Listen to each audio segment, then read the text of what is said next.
एक detention camp Florida के जंगल के बीचों बीच, चारों तरफ रेजर वायर और उसके बाहर एलिगेटर और पाइथन। ना कोई कंक्रीट बिल्डिंग, ना बार्स, सिर्फ और सिर्फ टेंट्स, ट्रेलर्स और जंगल। नाम दिया गया एलिगेटर अल्काट्राज, और ये कोई मूवी का प्लॉट नहीं बल्कि सच्चाई है। यूनाइटेड स्टेट्स के अंदर ऑफिशियली बनाया गया एक इमिग्रेशन डिटेंशन फैसिलिटी जहां लोगों को रखा जा रहा है डिपोर्ट करने से पहले। और इस जगह का एनवायरनमेंट ऐसा है कि वहां से भागना नामुमकिन।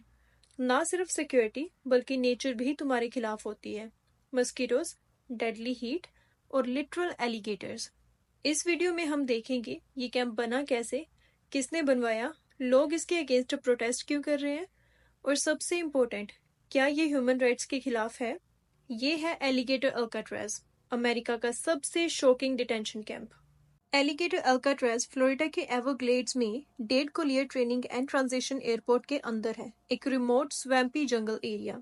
ये जगह इतनी आइसोलेटेड है कि आसपास सिर्फ और सिर्फ पानी, गेटर्स और पाइथन्स है।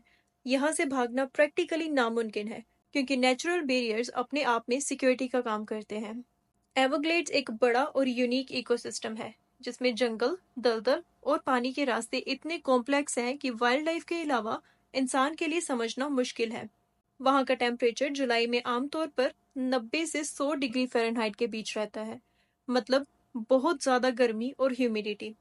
साथ ही मस्कीटोज इतने ज्यादा हैं कि वो लोगों के लिए एक बड़ा चैलेंज बन जाता है। ये सब नेचुरल कंडीशंस इस कैंप को दुनिया का सबसे खतरनाक और डेडली डिटेंशन सेंटर्स में से एक बनाते हैं। और सबसे अजीब बात, इस जगह का नाम एलिगेटर अल्काट्राज इसलिए पड़ा क्योंकि कैंप के बाहर लिटरली एलिगेटर्स और पाइथन्स मौजूद हैं, जो एक तरह से नेचुरल गार्ड्स का काम करते हैं। इस रिमोट लोकेशन को चूज करने के पीछे एक ही मकसद था, भागना मुश्किल बना देना, और साथ ही इमिग्रेशन एनफोर्समेंट एजेंसीज को एक ऐसी जगह देना जहां उनके हाथ पूरी तरह से खुले हों। जंगल के बीच बनने वाले इस डिटेंशन कैंप का आइडिया सबसे पहले आया फ्लोरिडा के अटॉर्नी जनरल जेम्स ओथमियर को। 19 जून 2025 को उन्होंने पब्लिक स्टेटमेंट दिया कि फ्लोरिडा एक ऐसा कैंप बनाएगा जहां से भागना नामुमकिन हो। और तब उन्होंने कहा, अगर कोई भागना चाहेगा तो उसे सिर्फ और सिर्फ एलिगेटर्स और पाइथन्स मिलेंगे। इसी लाइन के बाद मीडिया ने इस कैंप को नाम दिया एलिगेटर अल्काट्राज। इस कैंप की लोकेशन चूज की गई dead Collier training and transition airport, जो एवरग्लेड्स के बीच एक पुराना और अंडर यूज्ड एयर स्ट्रिप है। ये जगह इतनी रिमोट है कि आसपास सिर्फ और सिर्फ स्वैम्प, वाइल्ड लाइफ और दलदल है। No nearby towns, no public access. इस प्रोजेक्ट के लिए फ्लोरिडा गवर्नमेंट ने इमरजेंसी पावर्स का यूज किया, मतलब बिना पब्लिक अप्रूवल, एनवायरमेंटल रिव्यू या फिर लेजिस्लेचर के वोट के ये प्लान पूरा अप्रूव किया गया। कंस्ट्रक्शन 28 जून को शुरू हुआ। कैंप बना मॉड्यूलर स्ट्रक्चर से, यानी टेंट्स और trailers, portable toilets, flood lights, razor wire fences और सर्विलियंस टावर्स। ये सब चीजें जनरली ह्यूरिकेन डिजास्टर जोन्स में यूज होती हैं, इसलिए इस कैंप को भी टेम्पररी इमरजेंसी फैसिलिटी के नाम पे सेटअप किया गया। 28 जून को कंस्ट्रक्शन शुरू हुआ। 1 जुलाई को ट्रंप और फ्लोरिडा ऑफिशियल्स ने कैंप का टूर किया और 3 जुलाई को कैंप ऑपरेशनल हो गया। पहले डिटेनीज ट्रांसफर कर दिए गए, मतलब पूरे कैंप को सिर्फ 5-6 दिनों में ही खड़ा कर दिया गया। फ्लोरिडा ने इसे अपने स्टेट इमरजेंसी फंड से फाइनेंस किया। रिपब्लिकन लिंक्ड डोनर्स ने भी इक्विपमेंट और लॉजिस्टिक्स में मदद की।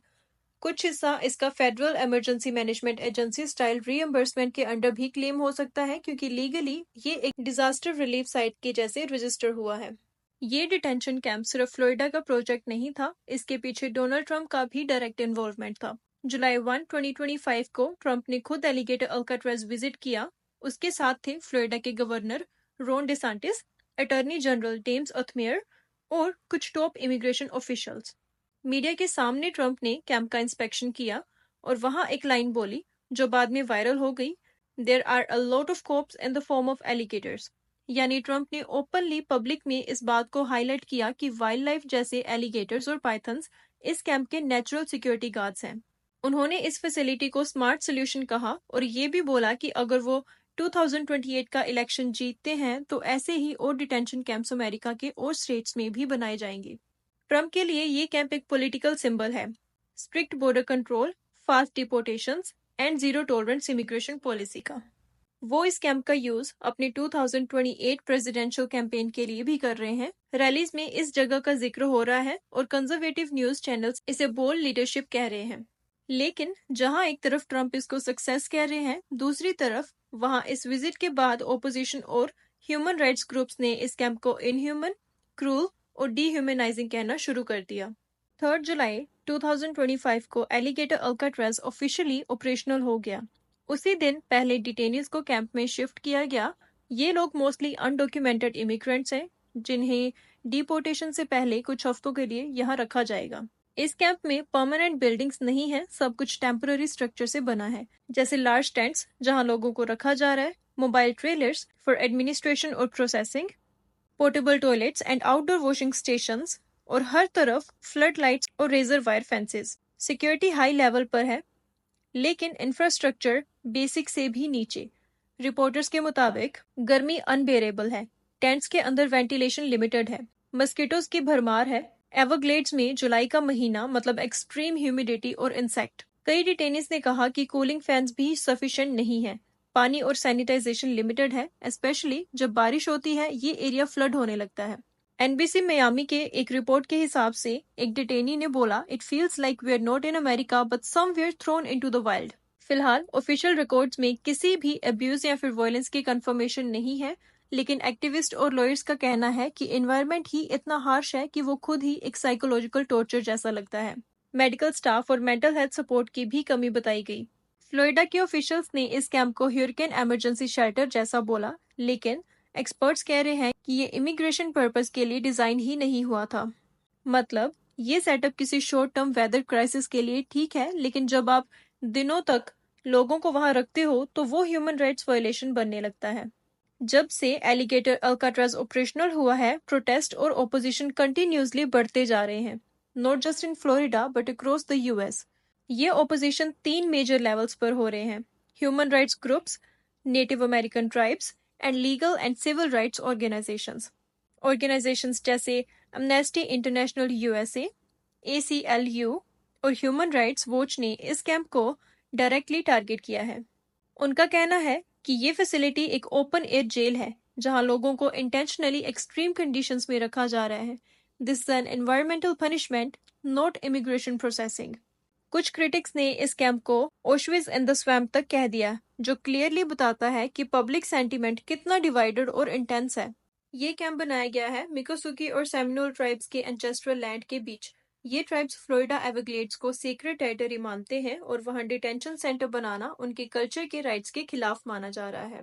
मिकोसुकी ट्राइब्स ऑफ इंडियंस ने ऑफिशियल स्टेटमेंट दिया, we were not consulted, this land carries spiritual and cultural value, it's not meant for prisons. उन्होंने फेडरल गवर्नमेंट को पिटीशन भी भेजी है इस फैसिलिटी को बंद करने के लिए। फ्लोरिडा सिविल राइट्स कोएलिशन ने लॉ सूट फाइल किया है against the camp. Charges include environmental law violations, failure to conduct proper reviews, cruel and unusual detention conditions, which violates the US Constitution. Lawyers का कहना है कि इस facility का use emergency shelter के नाम पे मिस यूज हो रहा है, जबकि असली पर्पस लॉन्ग टर्म डिटेंशन का है। एक तरफ लोग कह रहे हैं illegal immigrants deserve to be treated like humans, और दूसरी तरफ सपोर्टर्स बोल रहे हैं they shouldn't have come here in the first place. जहां एक तरफ एलिगेटर अल्काट्राज को लेकर प्रोटेस्ट और क्रिटिसिज्म हो रहा है, वहीं दूसरी तरफ एक बड़ा ग्रुप भी है जो इस फैसिलिटी को सपोर्ट करता है, specially with in the conservative America. इनका कहना है कि अमेरिका के बॉर्डर सेफ रखने के लिए टफ एक्शन लेना जरूरी है। सपोर्टर्स बोलते हैं कि एवरग्लेड्स जैसे रिमोट एरिया में कैंप बनाना स्मार्ट डिसीजन था। स्वैम्प, वाइल्ड लाइफ और गेटो फील्ड एरिया से नेचुरल सिक्योरिटी मिलती है और टैक्स पेयर्स का पैसा अलग से हाई टेक सिक्योरिटी पे खर्च नहीं होता। जो लोग बॉर्डर क्राइसिस को इमरजेंसी मानते हैं, उनके लिए ये फैसिलिटी स्पीड का सिंबल है। 5-6 दिनों में कैंप रेडी करना उनके हिसाब से एक स्ट्रॉन्ग गवर्नेंस का साइन है। एक और आर्गुमेंट ये है कि जब लोग देखेंगे कि अमेरिका में इलीगल एंट्री का रिजल्ट जंगल में गेटर कैंप है, तो वो 2 बार सोचेंगे। यानी ये कैंप एक साइकोलॉजिकल डिटरेंट बन सकता है जो इलीगल इमिग्रेशन को नेचुरली रिड्यूस करेगा। ट्रंप और डिसेंटिस सपोर्टर्स के लिए ये फैसिलिटी एक कैंपेन विक्ट्री जैसी है। कंजर्वेटिव न्यूज चैनल इस कैंप को लॉ एंड ऑर्डर का सिंबल कह रहे हैं। फोक्स न्यूज ने बोला, finally a state doing what the federal government failed to do, protect its own people. Recent polls के मुताबिक 33% अमेरिकन्स एलिगेटर अल्काट्राज के कंसेप्ट को सपोर्ट करते हैं, अराउंड 48% अपोज करते हैं और 19% न्यूट्रल हैं, यानी अनश्योर। ये डिवाइड क्लियरली दिखाता है कि ये सिर्फ एक डिटेंशन सेंटर नहीं है, बल्कि एक पॉलिटिकल इशू बन चुका है। तो अब सवाल ये उठता है कि क्या एलिगेटर अल्काट्राज़ लीगल है? टेक्निकली हाँ, क्योंकि फ्लोरिडा ने इस डिटेंशन कैंप को स्टेट इमरजेंसी पावर्स के अंडर अप्रूव किया है। ये वही पावर्स हैं जो नेचुरल डिजास्टर्स के टाइम में यूज होती हैं, जैसे ह्यूरिकेन्स के बाद टेम्पोररी शेल्टर्स बनाना। इस केस में फ्लोरिडा ने सेम मॉडल यूज किया और बोला कि इमिग्रेशन क्राइसिस भी एक इमरजेंसी है। इस वजह से ना तो लोकल जोनिंग अप्रूवल्स चाहिए होंगे और ना ही एनवायरमेंटल क्लियरेंस। लेकिन लीगल होने का मतलब ये नहीं कि चैलेंज नहीं हो सकता। अभी तक 3 मेजर लीगल चैलेंजेस फाइल हो चुके हैं। Number 1, environmental damage without assessment. Number 2, violation of indigenous land rights. And number 3, cruel and inhuman detention conditions under the US Constitution.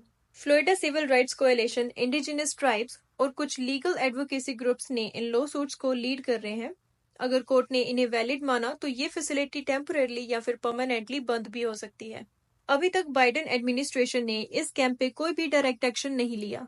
कोई फेडरल इन्वेस्टिगेशन अनाउंस नहीं हुआ, लेकिन प्रेशर डेफिनेटली बिल्ड हो रहा है। अगर पॉलिटिकल प्रेशर बढ़ता है तो डिपार्टमेंट ऑफ जस्टिस या फिर होमलैंड सिक्योरिटी इस फैसिलिटी को रिव्यू कर सकते हैं। कैंप का फ्यूचर 3 चीजों पे डिपेंड करेगा। Number 1, court rulings. अगर इलीगल डिक्लेयर होता है तो बंद हो सकता है। Number 2, public opinion. अगर प्रोटेस्ट बढ़ते हैं तो पॉलिटिकल प्रेशर भी बढ़ेगा। Number 3, 2028 elections. अगर ट्रम्प जीत जाते हैं तो ये मॉडल और जगह पर भी रेप्लिकेट हो सकता है। ऑलरेडी कुछ रिपोर्ट्स आ रही हैं कि टेक्सास और एरिजोना भी सिमिलर डिटेंशन मॉडल्स एक्सप्लोर कर रहे हैं, स्पेशली अगर फेडरल इमिग्रेशन कंट्रोल लूज रहा। तो ये था एलिगेटर अल्काट्राज़, एक ऐसा डिटेंशन कैंप जो अमेरिका के अंदर तो बना है, लेकिन जिसका एनवायरनमेंट किसी बैटलफील्ड या वाइल्ड लाइफ रिजर्व जैसा लगता है। अब सवाल सिर्फ लीगैलिटी का नहीं है, सवाल इंसानियत का है। आप सोचिए, जंगल के बीचों बीच हीट और गेटर्स के दरमियान टेंट्स में रखे जाने वाले ये लोग, क्या ये सिर्फ इलीगल इमिग्रेंट्स हैं या फिर वो भी इंसान हैं जिनके पास भी डिग्निटी का हक होना चाहिए? आपका क्या मानना है? ये सिस्टम इमिग्रेशन कंट्रोल है या एक वार्निंग? जंगल का यूज या इंसानियत का अब्यूज? कमेंट करके जरूर बताएं। और अगर आपको ये वीडियो अच्छा लगा हो तो प्लीज इसे लाइक करें, सब्सक्राइब करें और अपने दोस्तों और फैमिलीज के साथ शेयर करना मत भूलें। Thank you so much for watching.